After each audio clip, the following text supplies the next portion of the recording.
ये कहानी है एक गुजराती वीरांगना की, इतिहास की महारानी दस्तपाटन की रानी रुदाबाई, जिसने सुल्तान बेघारा के सीने को फाड़कर दिल निकाल लिया था और कर्णावती शहर के बीच में टांग दिया था और धड़ से सर अलग करके पाटन राज्य के बीचों बीच टांग दिया था।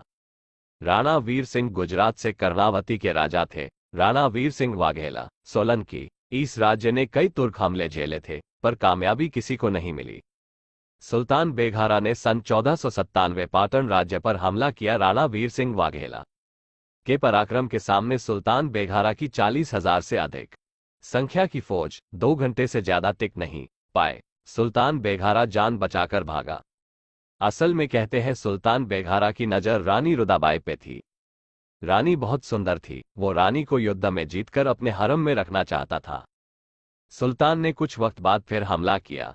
राज्य का एक साहूकार इस बार सुल्तान बेघारा से जा मिला और राज्य की सारी गुप्त सूचनाएं सुल्तान को दे दी। इस बार युद्ध में राणा वीर सिंह वाघेला को सुल्तान ने छल से हरा दिया, जिससे राणा वीर सिंह उस युद्ध में वीरगति को प्राप्त हुए। सुल्तान बेघारा रानी रुदाबाई को अपनी वासना का शिकार बनाने हेतु राणा जी के महल की ओर 10,000 से अधिक सिपाहियों का लश्कर लेकर पहुंचा। रानी रुदाबाई के पास शाह ने अपने दूत के जरिए निकाह प्रस्ताव रखा। रानी रुदाबाई ने महल के ऊपर छावनी बनाई थी, जिसमें 2,500 धनुधारी वीरांगनाएं थी, जो रानी रुदाबाई का इशारा पाते ही लश्कर पर हमला करने को तैयार थी। सुल्तान बेघारा को महल द्वार के अंदर आने का न्योता दिया गया। सुल्तान बेघारा वासना में अंधा होकर वैसा ही किया जैसे ही वो दुर्ग के अंदर आया। रानी ने समय न गंवाते हुए सुल्तान बेघारा के सीने में खंजर उतार दिया और उधर छावनी से तीरों की वर्षा होने लगी, जिससे शाह का लश्कर बचकर वापस नहीं जा पाया। सुल्तान बेघारा का सीना फाड़कर रानी रुदाबाई ने कलेजा निकालकर कर्णावती शहर के बीचों बीच लटकवा दिया और उसके सर को धड़ से अलग करके पाटन राज्य के बीच टंगवा दिया।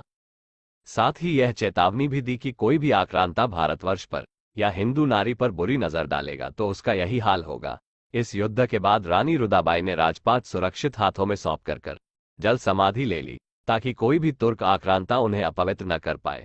ये देश नमन करता है रानी रुदाबाई को। गुजरात के लोग तो जानते होंगे इनके बारे में। ऐसे ही कोई क्षत्रिय और क्षत्रानी नहीं हो सकता। हमारे पूर्वज और वीरांगनाएं ऐसा कर्म कर क्षत्रिय वंश का मान रखा है और धर्म बचाया है।